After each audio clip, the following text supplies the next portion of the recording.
Salve família, aqui quem fala é o Thiago e esse é o canal aí do Torcedor do Timão. Família, vídeo de hoje aí a gente tem um vídeo novo aí, tá ligado família? Então espero que vocês curtam, compartilhem e gostem. Aqueles que gostam do canal, que curtem o nosso desempenho, que curtem nossa resenha, tá ligado família? Peço pra vocês, mano, que se inscrevam, curtam, compartilhem e também, tá ligado mano, se torne membro do canal, o canal tá crescendo. Ajude nós nas nossas metas aí, tá ligado? Meta de 2.000 inscritos e muito mais aí, certo?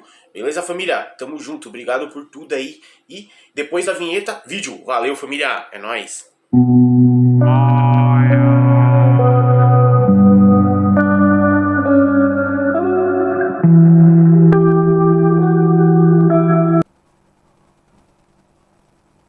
Salve, salve, salve, salve galera. Certo mano? Tamo junto. Pô, mais um vídeo pro canal. Espero que vocês gostem, tá ligado, desse vídeo. Um vídeo pós-jogo. Deixa aí pra quem gosta desse tipo de vídeo aí, tá ligado? Desse tipo de conteúdo, tá ligado, mano? Então, pô, primeiramente aí, tá ligado, família? Obrigado por vocês estarem aqui, né, mano? Se inscrevam no canal, curtam, compartilhem, ajuda a gente a estar crescendo na plataforma, certo? E falar um pouquinho do Coringão, mano. O Corinthians hoje teve um jogo chato, tá ligado? Foi um jogo muito chato da gente assistir. Um jogo com poucos chutes no gol. Um jogo com pouca criatividade de ambos os lados. Tanto o Ceará, tá ligado? Quanto o Corinthians. Eles foram times muito burocráticos de meio de campo e com pouca força ofensiva, tá ligado, mano? Então, é um jogo em que a gente assiste porque a gente torce pro time, mas não porque a gente gosta de assistir um jogo tipo esse.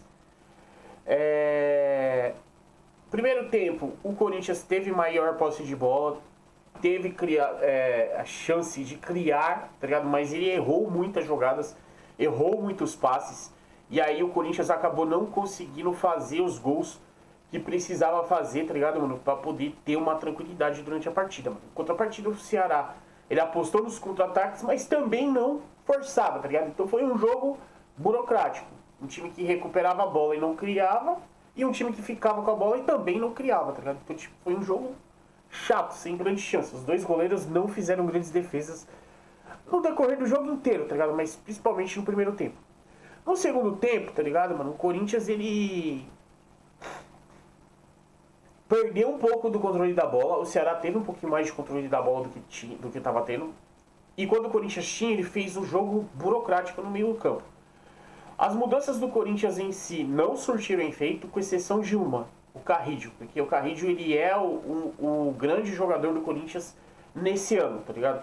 Não é o Garro, não é o Memphis, não é o Yuri, não é o Hugo. O grande jogador do Corinthians esse ano é o Carrillo. E o Carrillo, quando ele tá jogando, ele tem feito a diferença pro Corinthians. O Carrillo, ele é um cara que ele conseguiu colocar a bola, ter o controle no meio campo, ele gira para um lado, gira para o outro e tal. E numa grande jogada dele pela direita, ele conseguiu encontrar o Thales Magno, que tinha errado tudo durante o jogo. O Thales Magno errou domínio de bola, errou disputa de bola, errou corrida, errou tudo. Mas teve a chance de ficar ele e o gol, literalmente ele e o gol, sem goleiro, sem nada, e ele fez o gol. Garantindo 1-0 pro Corinthians. Na sequência, o Corinthians, o treinador, o Dorival Júnior, ele fez mudanças que puxou o Ceará pra cima da gente, tá ligado? E aí, quando ele puxou o Ceará pra cima da gente, o Ceará, que também é um time desorganizado, um time ruim e tal, tentou apertar o Corinthians, mas, cara, tá ligado? Bem ruim essa questão aí do Ceará.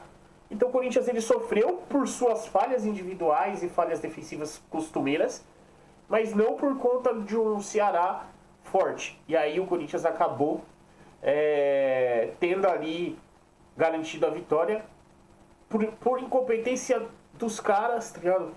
Que acabaram não aproveitando a nossa zaga frágil. E também porque nós chutamos a melhor bola no gol, tá ligado?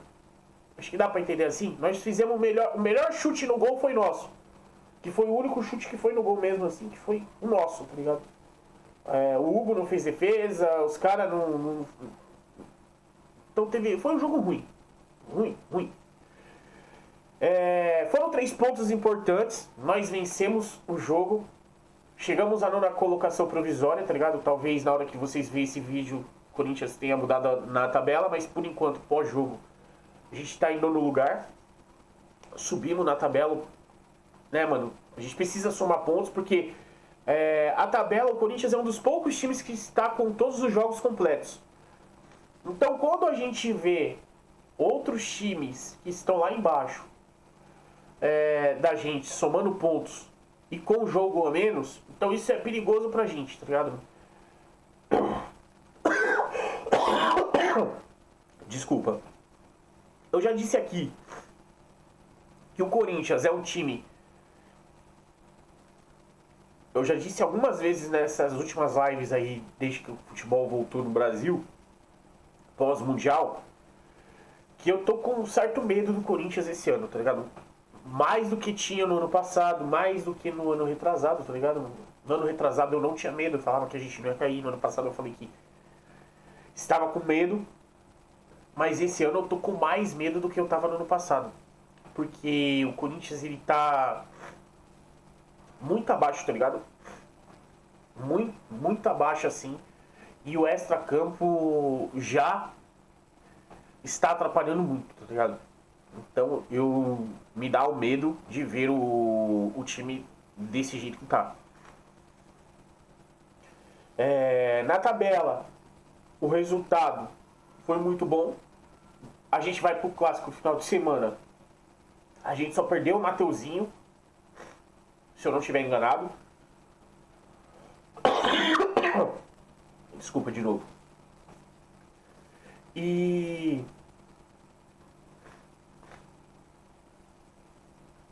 a gente vai, né, mano?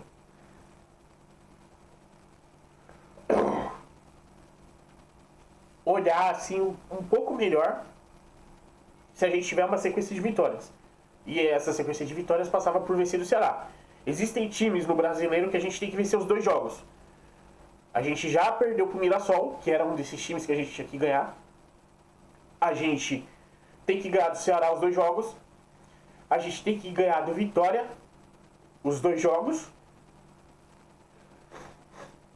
E a gente tem que ganhar do Juventude os 2 jogos.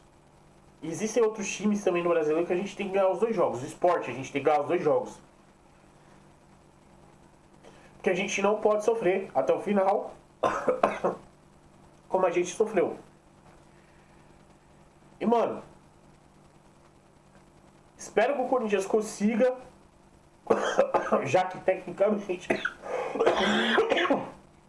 Desculpa, família.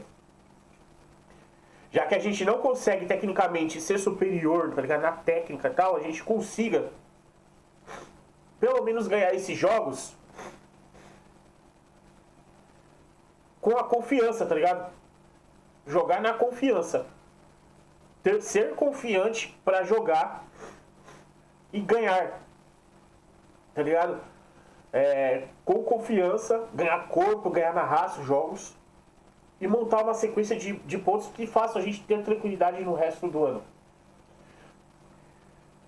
A gente já não vai ter... Vai ter uma competição menos no segundo semestre. A gente tem 2 competições. Tem Copa do Brasil, jogo importante, terceira fase. Terceira não, oitavas, né? Oitavas de final. E o Brasileiro. Então a gente tem 2 competições e dá pra gente poder ter um time forte todos os jogos, tá ligado? A gente já não vai ter um calendário mais pesado, como por exemplo vai ter outros times. Nosso calendário esse ano vai ser mais leve do que para outros times. E tem times mais fracos que nós, tecnicamente, que estão brigando pelo título. Então nós temos que igualar na vontade e pôr dentro de campo o que a gente pode render. E não ficar com essa nhaca que a gente tem. Então, tipo assim, às vezes a vitória pode fazer com que a gente consiga subir na tabela e ter um ano mais tranquilo. É o que eu espero, tá ligado? E esse é o vídeo, tá ligado, família? Obrigado. Valeu. Tamo junto. É nóis. Se inscrevam, curtam, compartilhem o conteúdo e ajude a gente aí a estar crescendo cada vez mais dentro da plataforma. Valeu, família.